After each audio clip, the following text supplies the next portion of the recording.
Pemerintah menyita aset. Kita ke kabar lain pemirsa, Direktorat Penyidikan Jaksa Agung Muda Bidang Tindak Pidana Khusus Kejaksaan Agung menetapkan 5 tersangka baru.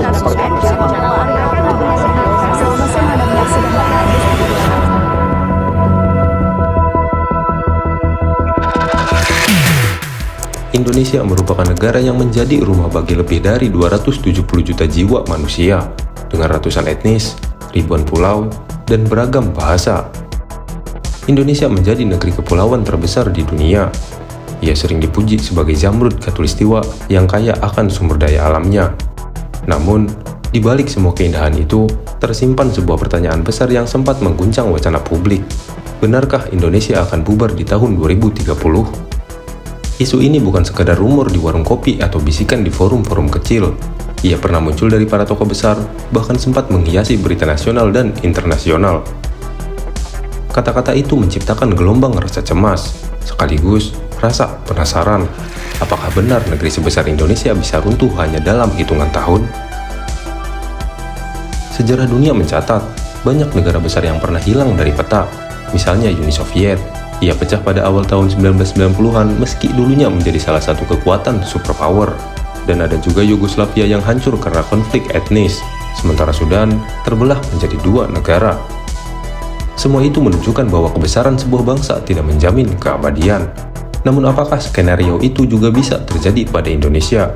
Atau justru wacana tersebut hanyalah bagian dari alarm agar bangsa ini lebih waspada dan tidak terlena? Pertanyaan-pertanyaan inilah yang membuat isu Indonesia bubar 2030 terus relevan dibicarakan. Bukan untuk menakut-nakuti, tetapi untuk memahami bagaimana bangsa ini berdiri di tengah badai tantangan global. Bersama Ruang Retrospektif, kita akan membahas apakah Indonesia akan bubar di tahun 2030?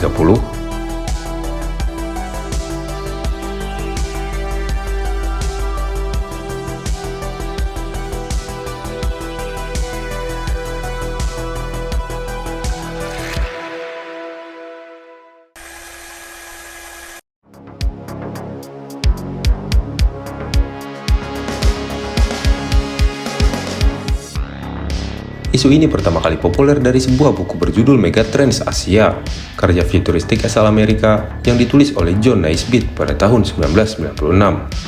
Dalam bukunya, John menuliskan analisis tentang Asia di masa depan. Ia menyebut bahwa ada beberapa negara yang berpotensi menghadapi masalah besar jika tidak beradaptasi dengan perkembangan global, dan Indonesia termasuk salah satunya. Pernyataan ini tidak serta-merta menyebut angka 2030, tetapi interpretasi dari pembacanya kemudian berkembang. Analisis John yang menyoroti persoalan sosial, politik, dan ekonomi di Indonesia dipandang sebagai ramalan tentang keruntuhan bangsa. Media massa dan diskusi publik kali itu memperluas wacana ini, sehingga istilah Indonesia bubar mulai akrab terdengar. Tahun-tahun berikutnya isu ini akan tenggelam, sampai kemudian kembali mengemuka pada tahun 2017 dan 2018. Saat itu Jenderal Gatot Nurmantio, yaitu sang mantan Panglima TNI, mengutip peringatan ini dalam sebuah forum. Menurut Gatot, Indonesia berpotensi bubar pada 2030 jika tidak berhati-hati, terutama karena adanya kesenjangan sosial ekonomi dan perebutan sumber daya. Ucapannya langsung memicu kontroversi besar di ruang publik. Sejumlah media menyorotinya, akademisi menanggapi dengan argumen pro dan kontra, sementara masyarakat umum terbelah. Ada yang menganggapnya peringatan serius, ada pula yang menilainya sekadar retorika politik. Namun satu hal yang jelas, kalimat itu kembali menghidupkan diskusi tentang masa depan Indonesia. Jika ditelusuri lebih jauh, wacana Indonesia bubar bukanlah ramalan gaib ataupun konspirasi gelap. Ia lahir dari analisis berbasis data dan tren yang sedang terjadi pada saat itu. Dengan kata lain, lebih sebagai skenario pesimis ketimbang sebuah kepastian. Dari sinilah isu tersebut berkembang menjadi topik hangat yang terus diperdebatkan hingga hari ini. Pertanyaannya, faktor apa saja yang membuat sebagian orang percaya Indonesia memang bisa runtuh pada 2030?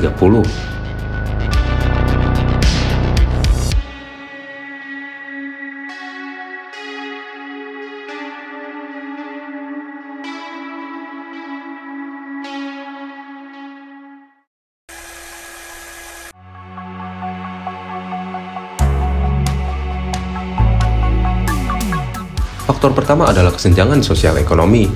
Indonesia dikenal sebagai negara dengan pertumbuhan ekonomi cukup pesat, namun distribusi kekayaannya masih timpang. Segelintir kelompok menguasai sebagian besar aset, sementara sebagian besar rakyat masih bergelut dengan kemiskinan. Jika ini dibiarkan, jurang antara si kaya dan si miskin bisa memicu kecemburuan sosial, bahkan konflik horizontal. Faktor kedua adalah korupsi dan lemahnya institusi hukum. Korupsi masih menjadi penyakit kronis di Indonesia yang menggerogoti kepercayaan rakyat terhadap pemerintah, sekaligus memperlambat sebuah pembangunan. Jika ketidakadilan hukum terus terjadi, rakyat bisa kehilangan rasa memiliki terhadap negara. Faktor ketiga yaitu konflik identitas dan politik. Indonesia adalah negara dengan keberagaman luar biasa. Namun di satu sisi, keberagaman ini juga bisa menjadi sumber konflik bila tidak dikelola dengan baik. Seperti politisasi isu agama, etnis, dan ideologi bisa merobek persatuan bangsa, sebagaimana yang pernah terjadi dalam sejarah negara lain. Faktor keempat adalah ketergantungan pada sumber daya alam. Indonesia kaya akan minyak, gas, batu bara, dan nikel.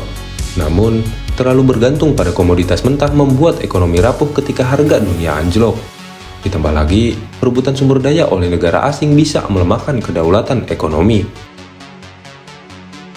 Lalu faktor kelima, tekanan globalisasi dan geopolitik. Indonesia berada di posisi yang strategis dalam jalur perdagangan dunia. Hal ini membuatnya menjadi rebutan kepentingan asing. Jika pemerintah tidak mampu mengelola hubungan internasional dengan cermat, Indonesia bisa terjebak dalam konflik kepentingan global yang sangat berbahaya.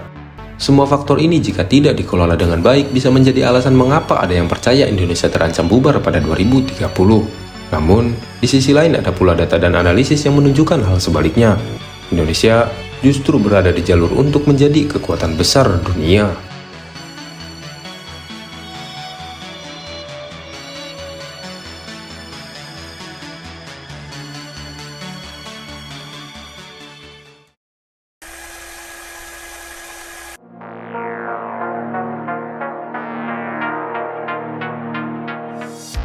Di balik semua kekhawatiran tadi, Indonesia sebenarnya memiliki modal besar untuk tetap bertahan, bahkan tumbuh menjadi kekuatan global. Salah satu modal terkuat adalah bonus demografi. Pada periode 2020-2040, jumlah penduduk usia produktif di Indonesia mencapai lebih dari 60% dari total populasi. Dan jika itu semua dikelola dengan baik, ini bisa menjadi mesin pertumbuhan ekonomi yang sangat luar biasa. Selain itu, ekonomi Indonesia terus menunjukkan tren positif. Lembaga internasional seperti IMF, World Bank, dan PwC memproyeksikan Indonesia akan masuk dalam 5-7 besar ekonomi dunia pada 2045, yang bertepatan dengan usia kemerdekaan ke-100 tahun. Proyeksi ini tentu berlawanan dengan skenario pesimis yang mengatakan Indonesia akan bubar di tahun 2030. Di bidang geopolitik, posisi strategis Indonesia di antara Samudra Pasifik dan Hindia justru menjadi keuntungan sangat besar. Jika mampu memainkan peran sebagai poros maritim dunia, Indonesia bisa menjadi pusat perdagangan dan jalur penting global.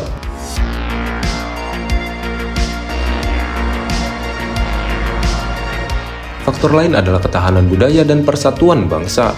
Meski beragam, Indonesia berulang kali membuktikan mampu melewati ujian sejarah, dari masa kolonialisme, krisis ekonomi 98, hingga konflik internal. Semua itu menunjukkan adanya daya tahan sosial yang tak bisa diremehkan. Kemajuan teknologi dan digitalisasi juga membuka peluang besar. Generasi muda Indonesia kini lebih melek digital, kreatif, dan memiliki akses global. Jika energi anak muda ini diarahkan dengan baik, mereka bisa menjadi motor inovasi untuk membawa Indonesia ke panggung dunia. Dengan kata lain, meski ada ancaman, potensi Indonesia untuk bertahan bahkan berjaya juga sangat besar. Semua itu bergantung pada bagaimana bangsa ini mengelola tantangan dan memanfaatkan peluang yang ada.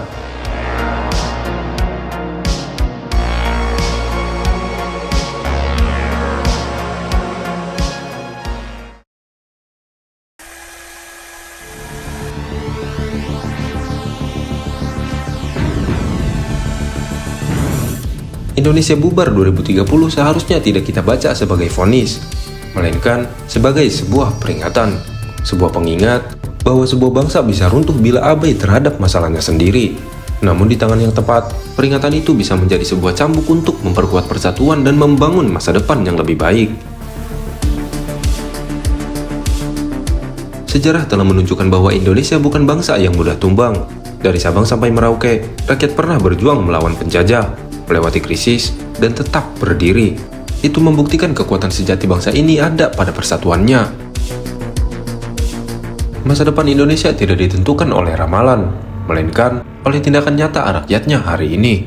Apakah kita memilih terpecah oleh perbedaan atau bersatu dalam tujuan yang sama?